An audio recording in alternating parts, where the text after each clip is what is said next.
My family skipped my trade school graduation, said they were busy. But they all went to my niece's kindergarten ceremony. I didn't complain. Just bought a duplex. If you told me 2 years ago that I'd be crying alone in the back seat of my own truck wearing a cap and gown that smelled like plastic and disappointment, I would have asked you how you knew my life so well. It was supposed to be one of the proudest days of my life.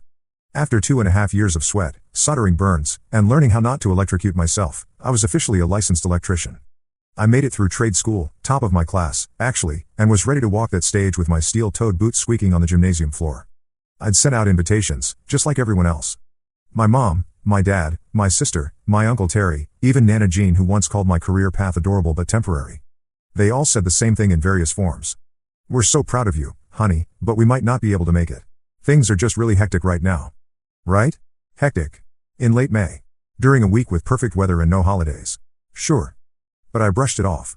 I've always been the quiet achiever in the family. The fixer, the helper, the one who rewires the basement, while my cousin gets a standing ovation for making deviled eggs. So I figured they'd surprise me. That they'd come anyway. I even saved seats. 4 of them. Front row. When my name was called, I stepped onto that stage smiling like someone who still had hope. Looked out over the crowd. Scanned for familiar faces. Nothing. Just a sea of polite claps and disinterested toddlers playing on iPads.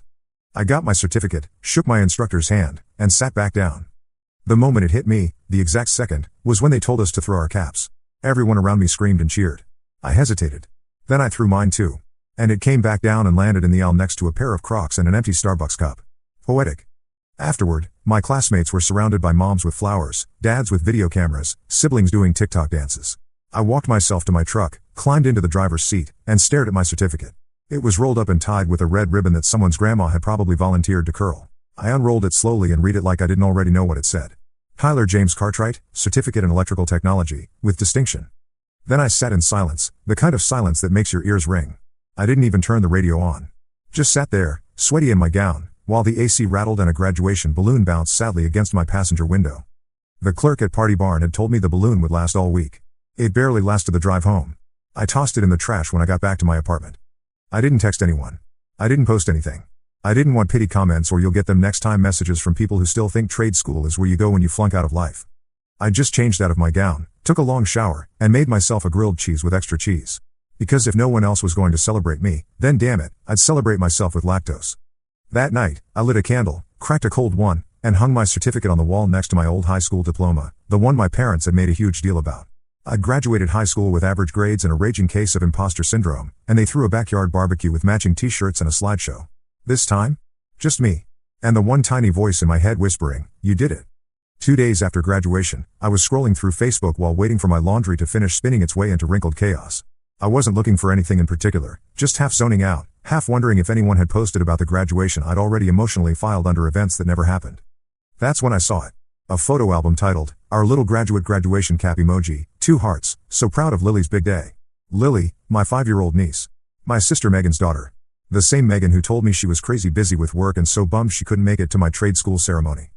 There she was, Lily, front and center, holding a glittery cardboard diploma with one of those kindergarten-sized grins that could power a small city. And surrounding her? My entire family. Mom, Dad, Megan, Uncle Terry, Nana Jean, even Cousin Matt, who once said he doesn't do children's events because they smell like paste and regret. They were all there. Smiling, matching t-shirts that said, "Class of Cutie 2036. Someone even brought a damn balloon arch. There were 24 pictures in that album. 24. Not one of them featured me, obviously, but I counted how many times the word proud was used in the captions. 12, half the captions. One read, "So proud of our future leader." Another, "Couldn't miss this for the world, 2 heart sparkles." Oh, couldn't miss it? Weird. Because when it was my turn to walk across the stage, after wiring model breaker panels and passing a grueling state exam with a migraine, everyone suddenly had car trouble, dental work, and surprise deadlines. I stared at the photos a long time. Too long. You know when you look at something so long it starts to lose meaning? That happened somewhere around the shot of Nana Jean holding a kinder grad cutie sign and making duck lips. I didn't cry. Not this time. I just closed the app, sat on the floor next to my laundry basket, and laughed. One of those bitter, popcorn kernels stuck in your teeth laughs. It wasn't that I resented Lily. She's 5. Her biggest stress in life is whether she gets the glitter crayon before Ethan from pre-K does. But my family? They treated her kindergarten ceremony like the Met Gala. They gave my graduation the same energy people give when they cancel plans by pretending their cat got food poisoning. I didn't say anything. Didn't comment on the post. Didn't text Megan. I knew what would happen. She'd reply, "Oh my God, Tyler, you're being ridiculous. Lily's 5. Of course, we had to go. You'll have other graduations. Right. Because everyone knows you graduate trade school every other weekend. It's like brunch, right? I thought about confronting them. Then I thought about who that would serve. And the answer was, no one. Because my family wasn't going to wake up one day and say, hey, maybe we've treated Tyler like the family side quest his whole life. They'd just call me dramatic, oversensitive, bitter. So I didn't complain, didn't explain, didn't defend my worth. Instead, I made a new plan. If I wasn't going to be celebrated, I'd build a life that didn't need their applause. If they thought trade school was just something I did while I figured things out, then I was going to show them what figuring it out really looked like. No matching t-shirts, no balloon arches, no #family albums, just progress, quiet, determined, personal. So I opened a new savings account. Named it Duplex Fund. Then I got to work. People think trade school is the end of the journey. That once you get certified, you suddenly wake up with a toolbox full of money and a client list that books itself. Yeah, no. I started at the bottom, like everyone else. Apprentice pay, long days, weird hours. I worked for a small family-owned outfit where the trucks ran like they had PTSD and half the jobs required crawling under people's houses while avoiding spiders the size of emotional trauma. But I didn't complain. Not once. Because I had a goal now. A plan. I'd named my savings account Duplex Fund, not as a joke, but as a promise. Every Friday when my paycheck hit, I'd transfer a chunk into that account before I even touched rent, groceries, or the occasional very necessary bag of hot Cheetos. It didn't matter if it was $50 or $300, that money moved first. Like clockwork. While my friends were out at bars or posting pictures of skyline views with the caption Friday vibes, I was eating microwave rice bowls and watching YouTube videos about property taxes and foundation repair. At first it felt sad. Then it felt powerful. Because every dollar saved was one step closer to never having to beg for respect again. My truck was old. The AC worked about 40% of the time and the driver's side door creaked like a haunted house. But I kept it clean, patched what I could, and turned up the music to drown out the clanking. Sometimes I imagined what my family thought I was doing. Probably assumed I was still trying to figure out what I wanted to do. Maybe they thought I lived with roommates in a messy apartment with a milk crate coffee table and a vague sadness. Truth? I lived alone. Small studio. Not fancy, but clean. Paid my bills on time. My fridge wasn't full, but it wasn't empty either. I owned 3 real screwdrivers. That's 3 more than my dad ever bothered with. My mom would send the occasional hope you're doing okay text, usually sandwiched between a picture of her brunch and a Lily update. I always replied the same way. Yeah, I'm good. Working a lot. And that was true. I was working all the time. By month 4, I started picking up side jobs on the weekend, small stuff, wiring ceiling fans, swapping outlets. One time I fixed an elderly lady's light switch, and she paid me in banana bread and a $10 Starbucks card. I didn't care. That switch worked like a dream and the bread slapped. The Duplex Fund grew slowly. Sometimes by inches, sometimes by surprise. Like the week I got tipped $200 cash from a guy who said, "You're the first person who's ever shown up on time." By month 12, I had just enough in the account to start seriously browsing Zillow listings. Not dream house browsing. Not let me pin this for later Pinterest scrolling. Real browsing. I filtered for multifamily. Under $180,000. Semi-decent neighborhood. Doesn't look like it was used in a horror movie. The first dozen were trash. Moldy basements, weird layouts. One had a toilet in the kitchen. Not beside it, in it. But then I found her. A tired-looking beige-painted brick duplex just 15 minutes from where I worked. Faded shutters, overgrown lawn, but the bones were there. Side-by-side units, separate entrances, garage, basement. And best of all, it was priced just low enough to make me think I might actually be able to pull this off. I called the agent, booked a tour, and stood in the driveway 2 days later with my steel toes on and a clipboard in hand like I was auditioning for a home renovation show called Slightly Stressed, Moderately Hopeful. It smelled musty. The paint was peeling. The kitchen cabinets were straight out of 1993. But as I walked through that house, all I could see was potential. I didn't tell my family I was making an offer. Didn't post about it, didn't text anyone. Just me, my savings account, and a vision. And when the offer was accepted, I sat on my apartment floor with a beer, looked at the email, and whispered, "You did it, man." No applause. No balloon arches. Just silence and peace. Closing day felt like a fever dream wrapped in paperwork. I showed up to the title office in my only decent button-down, the one I usually saved for weddings and utility company complaints, and tried to act like signing a stack of legal documents didn't make me want to both throw up and weep with joy. The seller, a grumpy old guy named Ron, handed me the keys like he was giving away a burdensome child. "Needs work," he said. "The upstairs unit smells like fried onions and defeat. But it's solid." "Same could be said about me," I replied. He didn't laugh. But the receptionist did, and that was enough to keep my confidence intact. When I pulled into the driveway of my duplex for the first time, I sat there for a good 10 minutes before getting out. Just stared at it. The paint was a weird yellow tan that looked like it lost an argument with time, and the mailbox was hanging by one rusty screw, but it was mine. 2 units. 1 title. 0 backup plans. I walked up to the door and unlocked it, slow like I was expecting someone to stop me. No alarms went off. No one popped out yelling just kidding. I stepped inside. The floors creaked like a bad omen. The windows hadn't been cleaned since Obama's first term, and there was an entire family of spiders living in the corner of the bathroom like they'd been paying rent. But again, mine. The first night, I camped out in the downstairs unit with a sleeping bag, a frozen pizza, and a toolkit. It was 62 degrees inside, and the only light that worked was in the hallway, but I didn't care. I was warm in the way that mattered. Over the next few weeks, I worked every evening after my shift.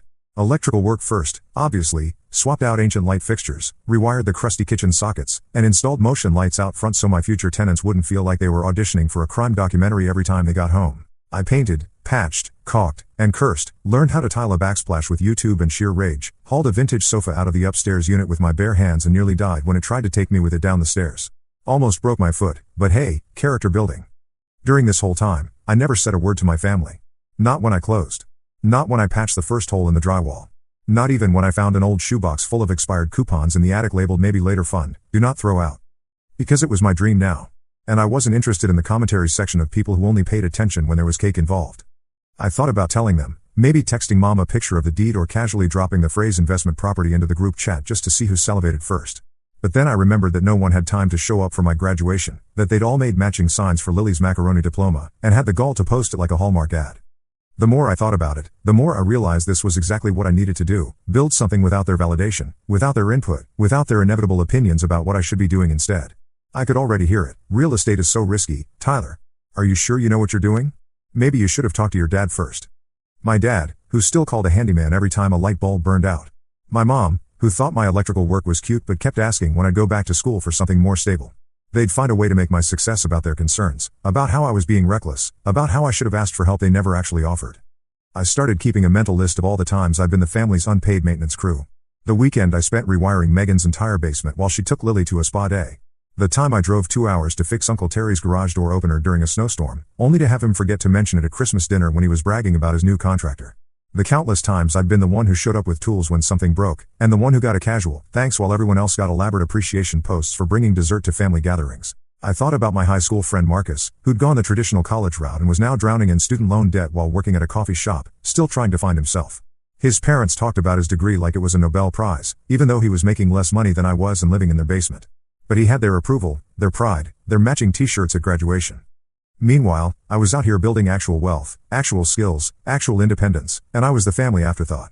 The one who figured it out in a way that apparently didn't count because it didn't fit their narrow definition of success. It stung, but it also clarified something for me. I didn't need their approval anymore. I needed their absence from my decision-making process. So, I didn't say anything. Instead, I worked. I made a spreadsheet, listed rent prices, interviewed tenants, took reference calls from nervous cosigners. I even practiced saying, "We'll be doing a background check," in a tone that said I own clipboards and expectations. Eventually, I found them, Jamie and Nick. A teacher and a mechanic. Young couple, sweet, responsible, and genuinely excited to move into a place that didn't smell like despair. We signed the lease on a Wednesday. They moved in on Saturday. I gave them a welcome basket with local takeout menus, a plunger, and a bag of peanut M&Ms. It's what I'd want. That night, I posted one single photo to Instagram. Me standing in front of the duplex with a thumbs up in the caption, excited to welcome my first tenants. Duplex life begins. That was it. No tags. No drama. Just a simple fact. But apparently, facts travel. By the next morning, my phone was on fire. It started with a question from my mom. Just that, a single question mark, texted at 6:48 a.m. like I'd accidentally posted a photo of myself committing tax fraud. I didn't reply. By 7:15 a.m., the family group chat was alive for the first time in weeks. Megan, wait, you bought a duplex? Since when? Uncle Terry, that's your place? I thought it was a Craigslist joke. Mom, are you serious about this, Tyler? Nana Jean, is this safe? Duplexes are for people in crime dramas. Megan again, OMG, you should have told us. The notifications kept coming. Cousin Matt, who hadn't texted me in 3 years, suddenly appeared with dude, property owner now. That's wild. Even my dad's brother from Oregon, who I'd met maybe 5 times in my life, somehow found out and sent a friend request with a message about family supporting family in real estate ventures. It was fascinating, really. Like watching vultures circle, but the vultures were wearing holiday sweaters and had strong opinions about my life choices. Where were all these people when I was eating ramen for dinner 6 nights a week to save money? Where were they when I was watching YouTube videos about mortgage rates instead of going out with friends? I scrolled through years of group chat history, mostly them sharing photos of Lily's latest art project or Megan's new haircut, with my contributions being the occasional congrats or looks great. I was the audience, not the star. Never the star. Even when I'd shared a photo of my first big electrical job, installing a whole panel box from scratch, I got 3 reactions: a thumbs up from Uncle Terry, a be careful from Mom, and nothing from Megan. But now? Now I was interesting. Now I was worth their attention. It wasn't love, it was curiosity mixed with something that felt uncomfortably like envy. Yeah. Like I should have told you about my trade school graduation and how I walked across the stage to the sound of other people's applause and zero eye contact from my own bloodline. I let the text pile up. Mom sent a second one directly to me. You should have said something. We could have helped. That one made me laugh out loud in the middle of the Home Depot parking lot, holding a 3-pack of sink stoppers and a gallon of mildew-resistant paint. You could have helped? Like you helped when I asked if anyone could come to my graduation and got 12 variations of So Busy and Next Time? But again, I didn't respond. Because what was the point? My family hadn't really seen me in years. Not really. To them, I was the backup singer in the grand musical that was Megan and Lily's lives. The guy who fixed their lights, helped move their furniture, and got a pat on the head whenever he wasn't wearing grease-stained jeans. So now that I was wearing a metaphorical tie and holding a lease agreement? Now they cared. I told Jamie and Nick to ignore any cars that slowed down suspiciously up front. I knew my family's recon tactics. They weren't subtle. If Megan showed up with a pie, it meant she wanted info. If Mom sent a plant, it meant she was trying to dig roots in something she ignored until it bloomed. 3 days after the posts, I got the inevitable call from my dad. Hey, bud, he said in that voice he used when he wanted to sound casual, but was actually auditioning for an Oscar in the category of supporting actor in a surprised father role. Hey, I replied, dry as drywall. So, this duplex thing. That's real? Yep. Silence. Well, that's impressive. Didn't know you were even looking. I was. Wow. And tenants already? Yep. Another pause. You could hear the sound of him realizing I didn't need his approval. It was almost musical. We should come by sometime. You know, see the place. Celebrate. I resisted the urge to snort. Instead, I said, I'm hosting a little barbecue this weekend. Mostly friends, co-workers, some trade school buddies. I'll let you know if I need chairs. Okay, he said, like I just told him I joined a traveling Mon troupe. The barbecue wasn't fancy. Just a few lawn chairs, a borrowed grill, and a Spotify playlist that alternated between pop hits and 80s soul because I have range. Jamie brought potato salad. Nick brought a Bluetooth speaker and an actual table, bless him. We ate, laughed, and celebrated a house, my house, being full of people who showed up because they wanted to, not because they were obligated to take a family photo. Halfway through the evening, my phone buzzed. Another text from Megan. Just saw your post. Looks like fun. You know we would have come if you invited us. I stared at that message for a long time. Then, finally I replied, you said you were busy? 2 days after I texted Megan back, a gray SUV pulled into the duplex driveway during my lunch break. I was on the porch, eating leftover burgers from the barbecue, scrolling through DIY HVAC forums like the modern homeowner I had apparently become, when I saw the car creep in like it was afraid of commitment. It was my mom, wearing oversized sunglasses, clutching her purse like the house might rob her. She stepped out, looked around with a blend of judgment and confusion, then gave me the kind of wave people use at the grocery store when they pretend they weren't just talking about you in all four. Hey sweetheart. She chirped, walking toward the porch like it hadn't been years since she'd visited anything I owned. I was in the area and thought I'd stop by. In the area? I asked, raising an eyebrow. This place is 40 minutes from your Pilates studio. She paused. Well, okay, I saw your post. And your sister's upset. She didn't expect you to be so cold. Yes. Cold. The universal word for didn't prioritize us after we deprioritized you. I didn't invite her in. Just stood there on the porch with my paper plate and burger like it was a shield. I just don't get it, she continued. Why not say something? We could have celebrated with you. Helped? Like you helped with my graduation? Her jaw tightened. That was a misunderstanding. It was a pattern. Silence. She looked past me into the window. Probably saw the new laminate floors I installed with my own 2 hands. The framed lease agreement on the wall. The life that was building itself, brick by brick, without her. I know we've made mistakes, Tyler, she said quietly. But this, cutting us out? It's extreme. I shrugged. It's not about cutting anyone out. I just stopped waiting for people to show up. She sighed. A long, theatrical sigh that deserved its own stage lighting. You've changed, she said, not quite kindly. I had to. The weight of that statement hung between us like a bridge neither of us wanted to cross. I thought about the person I used to be, the one who would have apologized for making her drive 40 minutes, who would have invited her in for coffee and pretended everything was fine. The one who would have downplayed my accomplishments to make everyone else comfortable. Oh, it's not that big of a deal, I would have said. I just got lucky with the timing. But that version of me was exhausted. He'd been running on fumes for years, powered by the hope that if he just kept being helpful, kept being understanding, kept being the easy one, eventually someone would notice. Eventually someone would show up. Eventually someone would care as much about his wins as they did about a 5-year-old's finger painting. Standing there on my own porch, holding my own keys to my own property, I realized that the person I'd become wasn't bitter or cold. He was just done performing for an audience that had already decided he wasn't worth the price of admission. You know what the sad part is? I said finally. I would have been happy if even one of you had come. Just one. I would have forgiven all of it if just one person had shown up and said I'm proud of you. She looked at me then, really looked at me, and I saw something flicker across her face that might have been recognition. Or regret. Or both. Tyler, but you didn't. And now I don't need you to. She stared at me for a second longer, like she was trying to spot her old reflection in a mirror that didn't exist anymore. Then she turned, walked back to the SUV, and drove off without another word. That night, I got a call from Nana Jean, which was unexpected, because the last time she called me, it was to say my haircut looked too liberal and hang up mid-sentence. She opened with, "Your mother's crying. And Megan says you're being dramatic." Was it dramatic when none of you showed up to my graduation, but wore matching outfits for Lily's? There was a pause. That was different. No, it wasn't. More silence. "Look," she finally said, "you're not wrong to feel hurt. But family forgives." "Sure," I said. "But family also remembers." I hung up after that. Politely. No yelling. No slamming phones. Just done. The next day, I got another message. This time from Megan's husband, Corey, a man whose greatest life accomplishment was getting his real estate license and never using it, and who once compared my career to being like a fancy janitor. "Corey, look man, not to stir the pot, but this is kinda petty. Over a graduation? Come on. Just invite the fam over. Let it go." I didn't respond. Because it wasn't about a single graduation. It was about every dinner skipped, every celebration ignored, every time I fixed their outlets and got paid in. Thanks champ. While Daniel from Lily's daycare got a $500 gift card for turning 3. And now that I had something they could put on a family newsletter? Now they wanted in. Nah. I poured myself a beer, turned on some music, and grilled myself another burger, medium rare, with pickles and defiance. The porch light flickered once, then stayed on. Just like me. The family group chat imploded the next morning. It started with one of those long, overly punctuated texts from my mom, the kind where every sentence feels like it's trying to win most dramatic in a local Facebook moms group. "Mom, Tyler, this behavior isn't just hurtful, it's shocking. We are your family. We love you. But this wall you've put up is heartbreaking. I can't sleep. Megan's been crying. Please don't throw away your family over a misunderstanding." That word again. Misunderstanding. Like I'd misheard the silence when no one RSVP'd to my graduation. Like I'd misread the social media posts celebrating Lily's construction paper diploma. Like I'd misunderstood the years of being told I was so independent. Every time I asked for help and got a pat on the back and a coupon for fast food instead.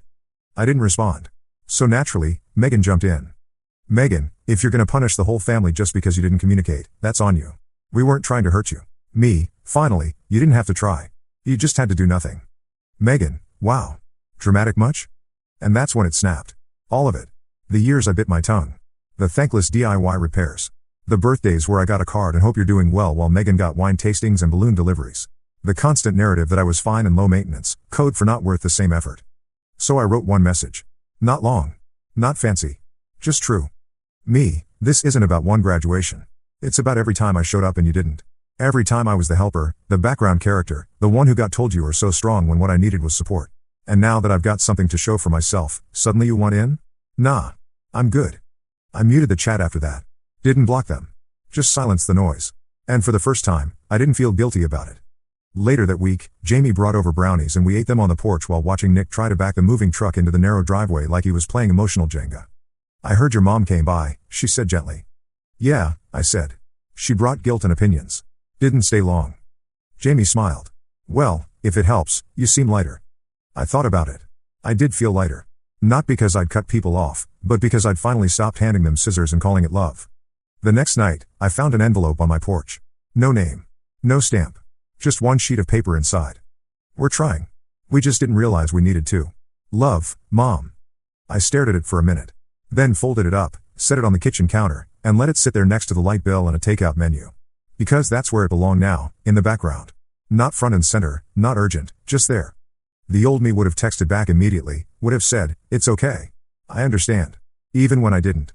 But now I was learning that forgiveness doesn't have to mean access. That growth sometimes looks like saying, "I love you, but I'm not handing you the mic anymore." Later that week, Nick and I finally got the backyard fire pit working. We roasted marshmallows like we were 12 and argued about which 90s movie had the best soundtrack. And as I sat there, smoking my hoodie and chocolate on my fingers, I realized something. I didn't need a big confrontation. I didn't need a Hallmark ending or a perfect Instagram story. I just needed peace. And for the first time in my life, I built it myself. A month after the barbecue, I came home from a long job rewiring an old church basement and found a letter in my mailbox. No return address. Just my name in familiar handwriting. Inside? A birthday card. From Megan. It said, "Happy 27. We miss you." No gift. No phone call. No mention of the duplex. Just that one line. I didn't text back. Didn't rage or rejoice. I just set it in a drawer next to the old tape measure Grandpa left me when he passed. The one with the paint marks and the worn out numbers that still work just fine. Because some things don't need to be flashy to be useful. That weekend, I had a few friends over.